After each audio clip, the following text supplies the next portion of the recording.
Friend, कैसे हो आप सभी लोग। आज के इस वीडियो में आप सभी लोगों को नैनसेट समीकरण और अहिर्णीय समीकरण बताने वाले हैं, जो कि क्लास 12 केमिस्ट्री का दो सबसे ज़्यादा महत्वपूर्ण टॉपिक है।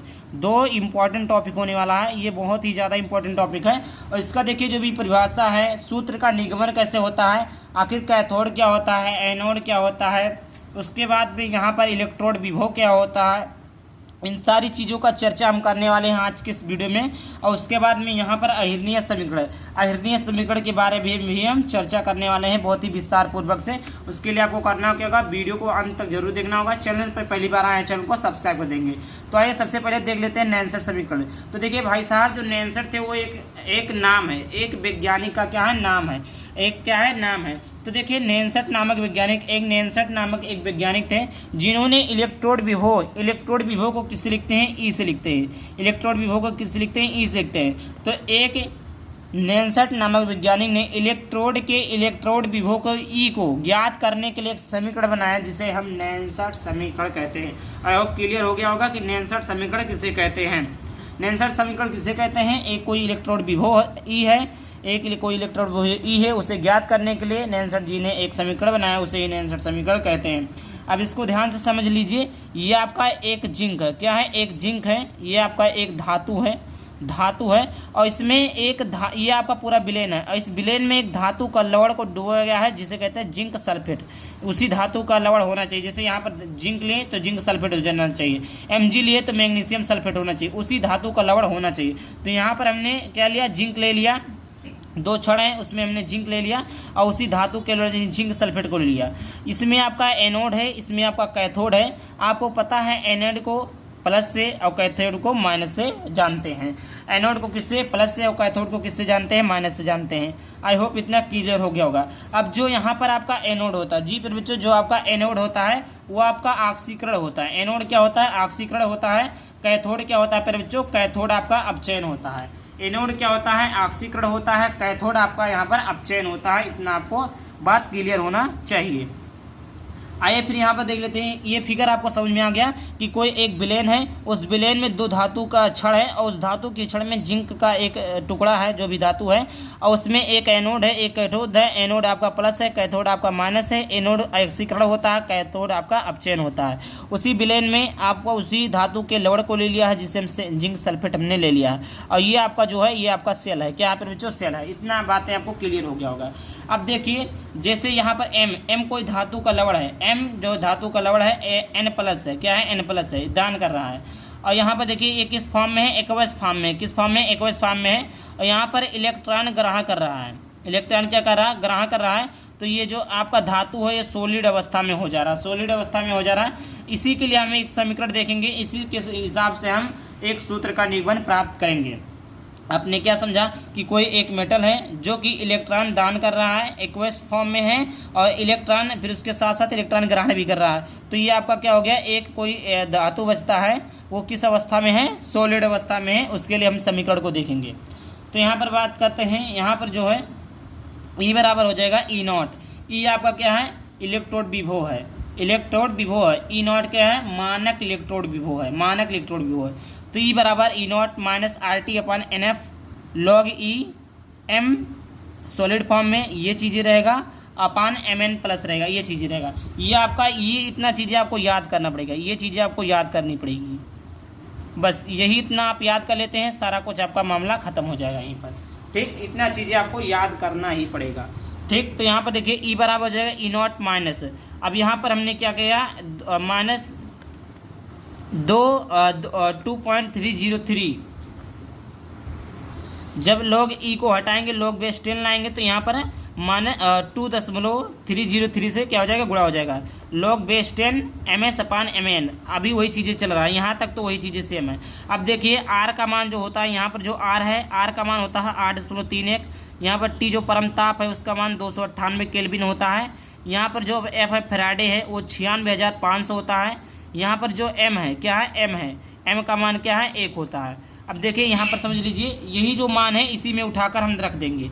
आयो, ये कहाँ से आया, जब लॉग बेस 10 लिखेंगे तो इतना का गुणा हो जाएगा। अब देखिए जो E आपका है, यहाँ पर देखिए जो आपका ई आपका है इसे हम इलेक्ट्रोड विभव कहते हैं। एक एक चीज़ों का मतलब यहाँ पर देख लीजिए।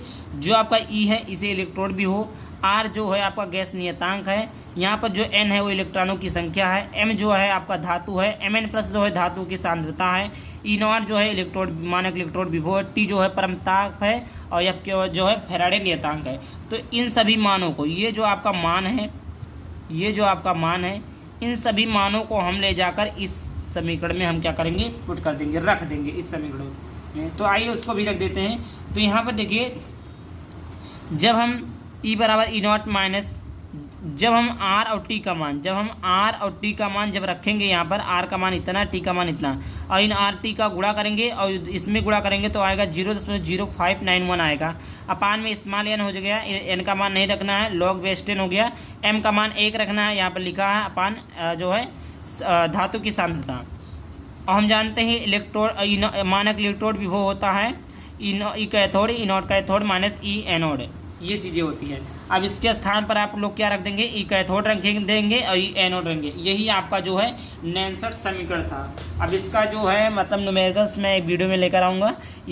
मानक इलेक्ट्रोड विभव के बराबर होता है ई कैथोड माइनस ई एनोड होता है, ये चीज़ें आपका होता है। इसके स्थान पर ये लिख देंगे, E0 का मान निकाल लेंगे, इसका मान रख देंगे। अब ई कैथोड ई एनोड का मान क्वेश्चन में दिया रहेगा। यहाँ से आपका जो है 69 समीकरण क्लियर हो गया। चलिए आगे बात करते हैं। दूसरा हमारा है अहिर्नियत समीकरण। क्या बच्चों, अहिर्नियत समीकरण। अब अहिर्नियत समीकरण क्या होता है, ये भी काफ़ी ज़्यादा मोस्ट इम्पॉर्टेंट टॉपिक है, most important topic, most important topic ये भी है। यहाँ पर देखिए, अहिर्नियत ने समांगिक गैसीय अभिक्रियाओं में ताप परिवर्तन के कारण वेग स्थिरांक k में होने वाले परिवर्तन को एक समीकरण को दर्शाया, जिसे हम अहिर्नियत समीकरण कहते हैं।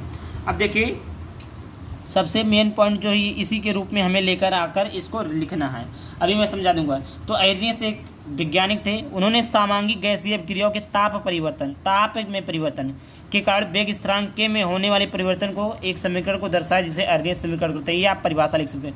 बोर्ड में परिभाषा नहीं पूछेगा, सूत्र का निगम नहीं पूछेगा, ये आपको एक लाइन याद करना पड़ेगा। ये चीज़ें एक लाइन याद करना पड़ेगा। क्या याद करना पड़ेगा, यही जो चीज़ें लिखा है कि k बराबर होता है a इंटू ई पे power E A upon RT। ये चीज़ें आपको याद करनी पड़ेगी। यही चीज़ें आप याद कर लीजिए और फिर उसके आगे समझाने की जिम्मेदारी हमारी है। चलिए हम उसको भी दिखा देते हैं।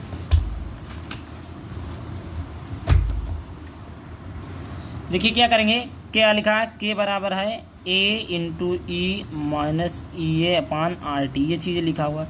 दोनों पक्षों का हम क्या ले लेंगे, फिर बच्चों लॉग ले लेंगे, दोनों पक्षों का लॉग,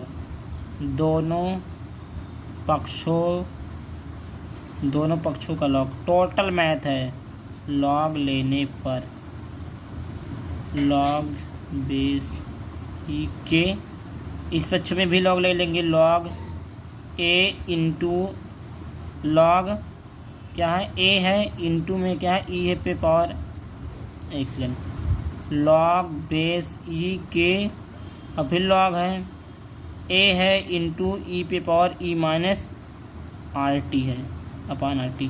अब हमने क्या पढ़ा है, log m into n, log m into log n बराबर क्या होता है, log m प्लस n होता है। तो देखिए log इसके साथ भी है, log इसके साथ भी है, तो log m इंटू n हो गया, तो log m प्लस n लिख देंगे। तो इसको ऐसे लिखा है, इसको लिख देंगे log e बेस के log a प्लस में क्या हो जाएगा, log बेस 10 भी लिख सकते हैं, गलत नहीं है, e पे पावर e माइनस ART। ये चीज़ें आपका हो गया। कैसे हुआ, अगर इसको हम जब तोड़ेंगे तो क्या हो जाएगा, log a इंटू लॉग ई पे power minus E A upon RT, ये चीज़ें तो होगा। तो log m इंटू एन बन गया, तो log m इंटू एन को क्या लिख सकते हैं, log m प्लस n लिख सकते हैं। तो वही log m इंटू एन था, तो log m प्लस n लिख दिए। ये चीज़ें यहाँ पर लिखा हुआ है। फिर उसके बाद में तो यहाँ पर देखिए, जैसे यहाँ पर क्या है, log बेस ई के आया, यहीं पर मैं दिखा देता हूँ, ये चीज़ें आ गया, log e माइनस, अब ये जो ऊपर है वो नीचे आ जाएगा, E अपान RT log e हो जाएगा। फिर log बेस 10 क्या हो जाएगा, log 10 ये a है, माइनस में E A अपान RT। तो देखिए log m माइनस n, नहीं इसमें log को कॉमन कर लिया गया, log को क्या कर लिया गया, कॉमन कर लिया गया। उसमें log बेस 10 क्या हो गया, log 10a minus E A। अब यहाँ पर देखिए हमने क्या बताया था, यहाँ पर 2.303 कब आएगा, जब हम बेस 10 लगा देंगे, तो ये आ गया log बेस 10k हो गया। अब इसके बाद में ये चीज़ें हमने पहले लिख दिया। अब देखिए यहाँ पर इसको हम इस प्रकार लिख सकते हैं -EA/, में हम 2.303 आर को अलग से लिख सकते हैं, 1/t को अलग से लिख सकते हैं ना। तो 1/t को हमने इधर लिख दिया और इधर जो बचा ये चीज़ें हमने इधर लिख दिया। प्लस में क्या हो गया log बेस 10, ये चीज़ें हैं इसको हमने लिख दिया। अब देखिए हम एक बात लिखें तो ये आपका y हो गया, y बराबर ये आपका m हो गया, इनटू में क्या था x + c, इसके रूप में लिख उठा कि नहीं लिख होता। यहाँ पर देखिए, यहाँ पर देखिए y बराबर ये m हो गया इंटू x + c, y बराबर mx + c के रूप में हो गया। तो y ये आपका y है, तो y का मान क्या है log बेस 10k है, तो उसको हमने ले दिया, इंटू x है, x का मान ये आपका क्या है, ये आपका ये है कर्ण, तो इसको हमने लिख दिया।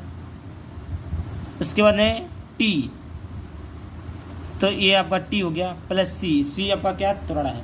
इस प्रकार आपका हो गया अहिर्णीय समीकरण। आई होप वीडियो पसंद है, वीडियो को लाइक करना, चैनल को सब्सक्राइब करना। चलिए मिलते हैं किसी नए बड़े टॉपिक के साथ, तब तक के लिए बाय बाय, थैंक यू, जय हिंद, जय भारत, वंदे मातरम।